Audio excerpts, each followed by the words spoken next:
Cuando la oscuridad amenaza con engullir a una nación, surge una joven cuya fe ilumina el camino hacia la libertad. Bienvenidos a Sabiduría de Mujeres, el canal donde revivimos la grandeza de mujeres que cambiaron la historia con su coraje y determinación. Hoy nos sumergiremos en la épica historia de Juana de Arco, la doncella que desafió ejércitos y alteró el curso de la historia francesa. En el pequeño pueblo de Domremy, en 1412, nació una niña destinada a sacudir los cimientos de Europa. Juana no era de cuna noble ni poseía riquezas, pero desde temprana edad, algo extraordinario la distinguía. Aseguraba escuchar voces celestiales que le encomendaban una misión aparentemente imposible. Imaginen a una joven campesina, sin educación formal, afirmando que Dios le había ordenado liberar a Francia del dominio inglés. En una época donde las mujeres eran relegadas al silencio, Juana se atrevió a alzar su voz. Su primer gran desafío no fue enfrentar ejércitos, sino ser escuchada. En un mundo dominado por hombres, donde la palabra de una mujer valía poco, Juana tuvo que convencer a príncipes y generales de que su misión era divina. No tenía títulos nobiliarios ni conexiones políticas. Su única arma era una fe inquebrantable que movía montañas y conmovía corazones. Con una elocuencia nacida de la convicción, logró lo impensable, que le confiaran un ejército. A los 17 años, una edad en la que muchas jóvenes de su época apenas salían de casa, Juana se vistió con armadura y cabalgó hacia la batalla. No era solo una guerrera más. Era un símbolo viviente de esperanza para un pueblo agotado por la guerra. La Guerra de los 100 años había devastado Francia. El país estaba al borde del colapso, dividido y conquistado. Pero Juana llegó como un vendaval, revitalizando el espíritu francés. En el asedio de Orleans, Juana demostró que su liderazgo iba más allá de las visiones divinas. Con una estrategia audaz y una presencia inspiradora, logró lo que generales experimentados no habían conseguido: levantar el sitio y dar a Francia su primera gran victoria en años. Imaginen la escena. Una joven de apenas 17 años, cabalgando al frente de las tropas, ondeando no solo una espada, sino la bandera de un pueblo que recuperaba la fe en sí mismo. Su valentía era contagiosa, su determinación inquebrantable.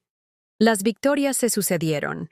Juana lideró a los franceses de triunfo en triunfo, cambiando el rumbo de una guerra que parecía perdida. Cada batalla ganada era un golpe al dominio inglés y un paso más hacia la coronación del delfín Carlos como rey legítimo de Francia.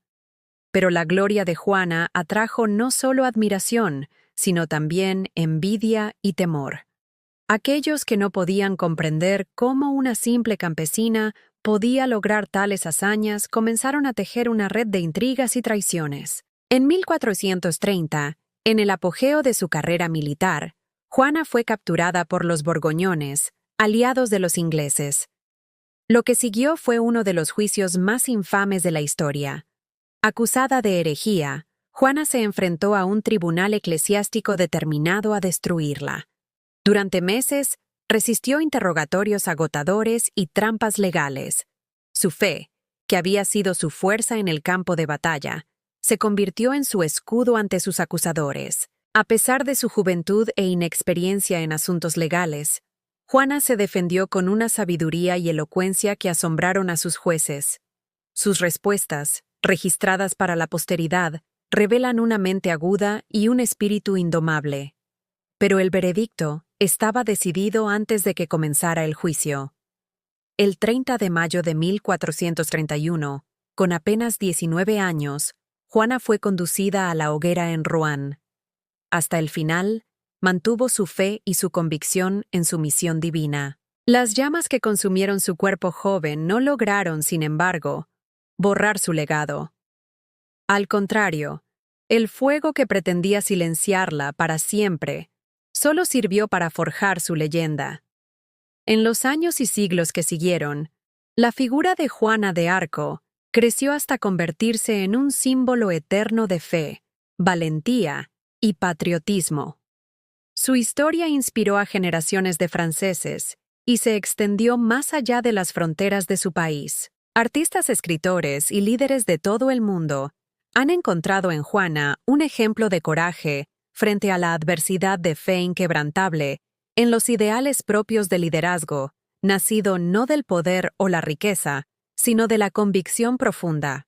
En 1920, casi 500 años después de su muerte, la Iglesia Católica canonizó a Juana, reconociendo oficialmente lo que el pueblo francés había sabido durante siglos: que en esa joven campesina había brillado algo extraordinario, algo divino. La historia de Juana de Arco nos recuerda que el verdadero liderazgo no depende de títulos ni de riquezas. Nace de la convicción inquebrantable en una causa justa, de la capacidad de inspirar a otros con el ejemplo propio, de la valentía de mantenerse fiel a los propios ideales incluso frente a la muerte. En un mundo donde a menudo se confunde el liderazgo con el poder o la fama, Juana nos enseña que liderar es, ante todo, servir. Servir a un ideal más grande que uno mismo. Servir a un pueblo. Servir a una causa que trasciende el interés personal. Su legado nos desafía a preguntarnos: ¿qué voces escuchamos nosotros? ¿Qué misión nos llama? ¿Estamos dispuestos a defender nuestras convicciones con la misma pasión y entrega que mostró esta joven de Domremy? En tiempos de crisis y desesperanza, la historia de Juana de Arco brilla como un faro. Nos recuerda que una sola persona, armada con fe y determinación, puede cambiar el curso de la historia. Nos enseña que la edad, el género o el origen social no son barreras para aquellos que se atreven a soñar en grande y a actuar con valentía. Que las voces que nos llaman a ser mejores, a luchar por la justicia y la libertad, merecen ser escuchadas y seguidas, sin importar de dónde vengan. Juana de Arco nos desafía a mirar más allá de nuestras limitaciones aparentes, a creer en nosotros mismos y en nuestra capacidad de hacer una diferencia en el mundo. Nos invita a ser líderes en nuestras propias vidas y comunidades, a alzar la voz por lo que creemos justo, a actuar con coraje frente a la adversidad. Su vida nos recuerda que el verdadero heroísmo no está en la perfección, sino en la perseverancia, en levantarse una y otra vez, en seguir adelante incluso cuando el camino parece imposible. La sabiduría de Juana de Arco resuena a través de los siglos, recordándonos que el liderazgo auténtico nace del corazón, se forja en el fuego de las pruebas y se mantiene fiel a sus principios hasta el final. Si la historia de esta joven guerrera te ha inspirado, no olvides suscribirte a Sabiduría de Mujeres. Y ahora te pregunto: ¿qué lección de la vida de Juana de Arco aplicarás en tu propio camino? Comparte tu reflexión en los comentarios y sé parte de esta comunidad que honra el legado de mujeres extraordinarias.